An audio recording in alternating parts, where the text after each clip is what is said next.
ए होशियारी, ध्यान इधर, माहौल। सरकार आइए अगले चैप्टर की तरफ बढ़ते हैं। Chapter number 32 classification of the goods. Sir ये this chapter is common for GST as well as customs, क्योंकि हार्मोनाइज सिस्टम ऑफ नॉमेनक्लेचर जो WTO ने, वर्ल्ड ट्रेड ऑर्गेनाइजेशन ने इशू किया था through GATT agreement, general agreement on trade and tariff, उसके through sir world wide जो भी लोग WTO के मेंबर है उन सब में टैरिफ कॉमन है सर। और सर वर्ल्ड वाइड जब कॉमन है तो ऑब्वियसली जीएसटी और कस्टम का कॉमन ही होना है, इसलिए this chapter is common for GST as well as customs. तो टैरिफ को किस तरह से पढ़ते हैं उसके बारे में इस चैप्टर ने समझाया हमको। ओवरव्यू ऑफ टैरिफ, जीएसटी के अंदर 4 कॉलम है सर, टैरिफ के अंदर 4 कॉलम दिए, tariff item, then description of the goods, then unit of measurement and rate of tax। Custom के अंदर एक एक्स्ट्रा कॉलम है साहब, सर वहां पर स्टैंडर्ड रेट ऑफ ड्यूटी दे रखा है और साथ में एक rate of duty for preferential area भी दे रखा है। अगर आपने प्रेफरेंशियल कंट्री से गुड्स इंपोर्ट किया तो ऐसे केस में प्रेफरेंशियल रेट से कस्टम लगेगा।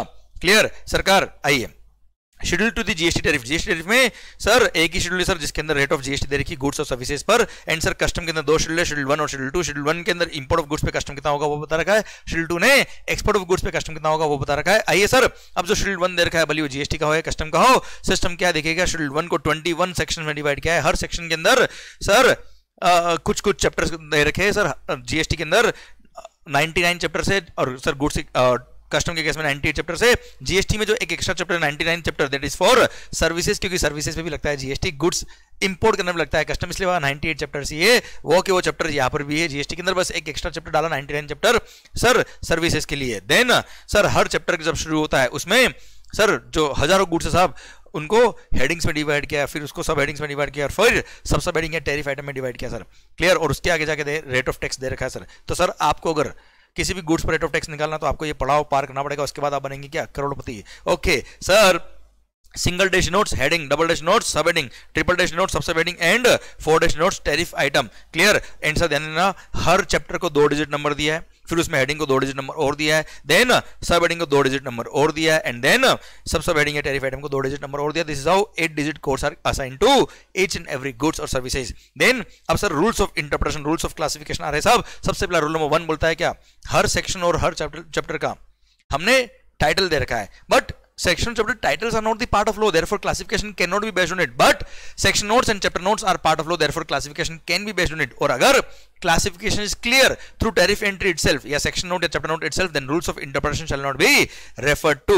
rule number 2 सब rule number A बोलता है क्या, incomplete और unfinished goods या सर fully और partially disassembled और unassembled goods या knocked down goods, SKD goods, CKD goods वगैरह, सर इनके केस में if all the parts and components are presented together, तो ऐसे केस में all the parts components taken together जो goods बनाते हैं, जैसे मान लो सर आज ट्रेन रेल बुगी है सर, ट्रेन की बुगी है सर, उसके अंदर मान लो सीट नहीं लगी हुई है, तो सर ऐसे केस में उसको भी बोलेंगे क्या, रेल बुगी बोलेंगे साहब, ऐसा थोड़ा बोलेंगे ये सीट नहीं है तो सर उसके अंदर वो कुछ ही हो गया सर। सर या फिर मान लो फॉर एग्जांपल कोई साइकिल है, साइकिल को डिसअसेंबल करके आपने रिमूव किया पर all the parts are present at the time of removal, तो ऐसे केस में उसको साइकिल बोलेंगे। तो each and every part will not be classified separately. तो सर इनकम्प्लीट या अनफिनिश्ड गुड्स हो या फुली और पार्शियली डिसअसेंबल्ड और अनअसेंबल्ड गुड्स हो, तो ऐसे केस में all such goods will be classified under the heading of complete goods और फिनिश्ड गुड्स सर, अगर उसके एसेंशियल कैरेक्टर मेट होते हैं तो। Clear? And sir rule number 2 सब रूल नंबर 1 के लिए बोल दिया कि ये अप्लाई तभी होगा जब all the components are presented together. Sir ऐसा नहीं केवल टायर बेचा तो टायर में क्लासिफाई करेंगे, all the parts must be presented together, तब जाके साइकिल में क्लासिफाई होगा। एंड रिमूव करने के बाद सर इसको कोई कॉम्प्लिकेटेड प्रोसेस नहीं चाहिए, सिंपल अफिक्सिंग डिवाइस है और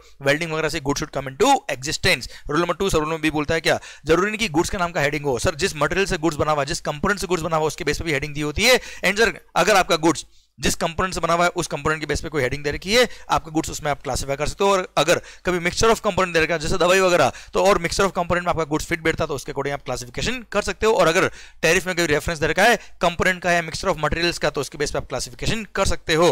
देन अगर मोर देन वन हेडिंग में गुड्स क्लासिफाई हो रहा है तो ऐसे केस में रूल नंबर 3 फॉलो करेंगे। रूल नंबर 3 बोलता है क्या, सर सब रूल नंबर ए, बी और C shall be followed in a sequence. सरकार क्लॉज नंबर ए बोलता है क्या, specific heading shall always be preferred over general heading. जैसे मान लो ऑटोमोबाइल का अलग से हेडिंग दे रखा है और एक कार का अलग से हेडिंग दे रखा है, तो कार में क्लासिफाई करेंगे अगर आपने कार क्लियर किया है तो।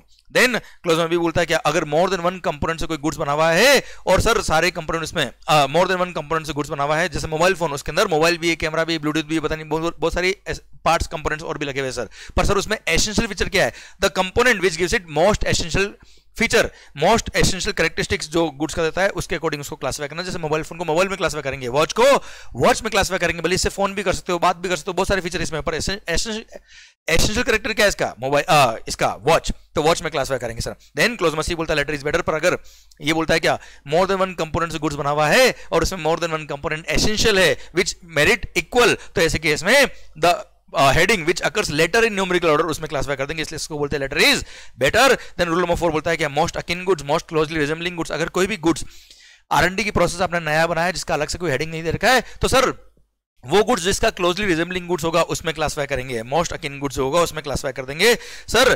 क्लासिफिकेशन ऑफ पैकिंग मटेरियल, आप अगर केवल और केवल पैकिंग मटेरियल सप्लाई करते हो साहब, केवल पैकिंग मटेरियल बेचते हो, तो उसमें उसके केस में क्लासिफिकेशन ऑफ पैकिंग मटेरियल की बात आएगी। अगर उसका जनरल यूज है तो उसकी रेस्पेक्टिव हेडिंग में क्लासिफाई करेंगे, पर अगर पैकिंग मटेरियल का स्पेसिफिक शेप है, स्पेसिफिक साइज है, कि एसी में काम है, गिटार बॉक्स में क्या रखेंगे, गिटार रखेंगे ना साहब, सर स्पेसिफिक साइज है, स्पेसिफिक शेप है, तो मेन गुड्स जिसके साथ वो पैकिंग मटेरियल काम आ रहा है उसमें क्लासिफाई करेंगे, ऑल्दो आपने केवल पैकिंग मटेरियल बेचा है फिर भी। सर रूल नंबर 6 बोलता है क्या डिटर्मिनेशन ऑफ सब हेडिंग, सर अगर दो सब हेडिंग में झगड़ा हो जाए तो जो हमने रूल नंबर 1 to 5 पढ़े दोज विल अप्लाई मुटाटिस मुटांडिस मतलब एजडिस फॉर डिटर्मिनेशन ऑफ सब हेडिंग्स। सरकार आइए ये रूल्स तो हो गए खत्म, अब कुछ एडिशनल पॉइंट है, पार्ट्स और कंपोनेंट, पार्ट्स और एक्सेसरीज को क्लासिफाई करना है सर।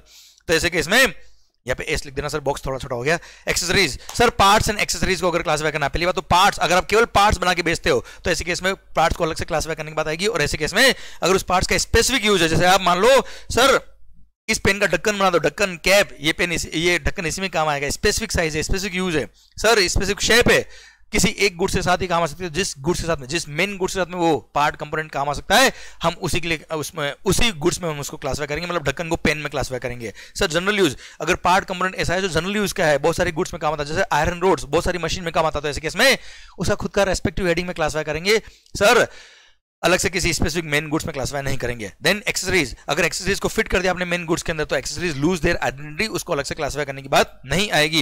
एंड अगर एक्सेसरीज को अलग से फिट नहीं किया और सर आप अलग से बेच रहे हो तो ऐसे केस में एक्सेसरीज को उसकी खुद की रेस्पेक्टिव हेडिंग में क्लासिफाई करेंगे। Sir now market balance theory, sir market balance theory देखो, हार्मोनाइज सिस्टम ऑफ नोमेनक्लेचर ने जो टैरिफ दे रखा है सर, टैरिफ में गुड्स और सर्विसेज दे रखी है सब, पर अगर यहां मार्केट बैलेंस थ्योरी बोलता है कि सर अगर कोई particular goods specific entry, sir किसी गुड्स का स्पेसिफिक एंट्री टैरिफ में अगर नहीं है तो resort will be given to the market balance theory. Market balance theory बोलता है क्या सर, किसी भी गुड्स को क्लासिफाई करते वक्त उस गुड्स का टेक्निकल साइंटिफिक डिक्शनरी मीनिंग क्या उसके अकॉर्डिंग क्लासिफाई नहीं करेंगे, उस गुड्स को जो लोग डील कर रहे हैं, जो लोग उसको यूज कर रहे हैं, उसको किस नाम से जानते हैं, उसका कॉमन पार्लेंस क्या, कॉमन अंडरस्टैंडिंग क्या, उसके अकॉर्डिंग क्लासिफाई करेंगे, उसको बोलते हैं मार्केट बैलेंस थ्योरी। जैसे सर मैकडी में जो सॉफ्ट सर्व होता है, और भाई सॉफ्ट सर्व जो आइसक्रीम होता है जिसको कॉमन सेंस में हम आइसक्रीम बोलते हैं, अगर टेक्निकल फूड एडल्ट्रेशन एक्ट के हिसाब से टेक्निकली देखे उसमें जो कंटेंट है उसके हिसाब से वो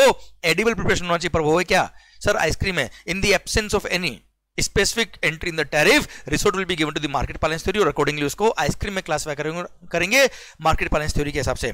क्लियर सरकार, आइए HSN harmonised system of nomenclature, world trade organisation ने हार्मोनाइज्ड सिस्टम ऑफ नोमेनक्लेचर एक जनरल एग्रीमेंट किया, general agreement on trade and tariff, उसके थ्रू एक शेड्यूल इशू किया और सारे मेंबर कंट्री को बोला आप भी अपने अपने कंट्री का शेड्यूल इसी तरह से बनाइएगा। सबने उसमें सारे मेंबर कंट्रीज ने उसी शेड्यूल को उठा के अपने देश के अंदर इंप्लीमेंट किया, बस rate of tax her country ने अपने अपने हिसाब से बना दिया। इसीलिए अच्छा ऐसा क्यों किया, सो दैट जो HSN नंबर यहाँ पे हमारे देश में वही HSN कोड वहां पे भी रहे, sir system of classification harmonise हो जाए, उसको बोलते हैं हार्मोनाइज सिस्टम ऑफ नोमेनक्लेचर। अच्छा HSN ने हर चैप्टर और हर सेक्शन में कुछ नोट्स भी दिए थे, जो नोट्स हमने एक्सेप्ट कर लिए उसको बोलते हैं section notes and chapter notes of schedule 1 of custom tariff act या GST एक्ट सर, और they are part of the law, therefore classification can be done on the basis of those notes. पर जो notes हमने accept नहीं किए उसको बोलते हैं HSN नोट्स। HSN नोट्स का लीगल वैल्यू इंडिया में नहीं है क्योंकि उनको हमने एक्सेप्ट नहीं किया, इंडियन लॉ का पार्ट नहीं बनाया, but they can be refer to, पर वो लीगल लॉ का पार्ट नहीं है। जजमेंट भी आया सर इसमें। And last relevance of and use in the classification, sir बोला है क्या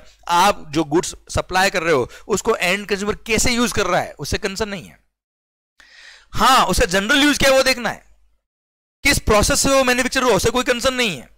एंड कंज्यूमर उसको कोई जुगाड़ लगा के कैसे भी यूज कर रहा है उससे कंसर्न नहीं, उसका जनरल यूज क्या वो देखना है। जैसे आपने मान लो पेन मैन्युफैक्चर किया, अब सर मान लो आप पेन को सर कोई जुगाड़ लगा के कोई सर दो थर्माकोल शीट के बीच में जब पिलर काम में ले रहे हो तो क्या पिलर में क्लासिफाई करेंगे, सीमेंट में क्लासिफाई करेंगे क्या, नहीं, pen will be classified under the heading of pen only. तो उसका एंड यूज क्या उसे कंसर्न नहीं है, उसका प्रोसेस ऑफ मैन्युफैक्चर क्या उसे कंसर्न नहीं है, सर वो किस यूज में काम आता है जनरली, या सर सेक्शन नोट या चैप्टर नोट के नोट्स में कहां वो फिट होता है उसके अकॉर्डिंग क्लासिफाई करेंगे, न कि उसके specific her customer base and use पे। बेटा क्लियर, सब जनरल यूज जरूर देखने का सर, पर स्पेसिफिक हर कस्टमर जाके कैसे यूज करा उससे कंसर्न नहीं है। भारत माता की जय। इसी के साथ ये चैप्टर भी खत्म होता है। अब आई होप माहौल बन रहा है आपके एंड पे और आप फटाफट रिवीजन कर रहे हो with sir efficiency and effectiveness. माहौल के साथ पढ़िए। All the best, love you lot, take care, bye bye.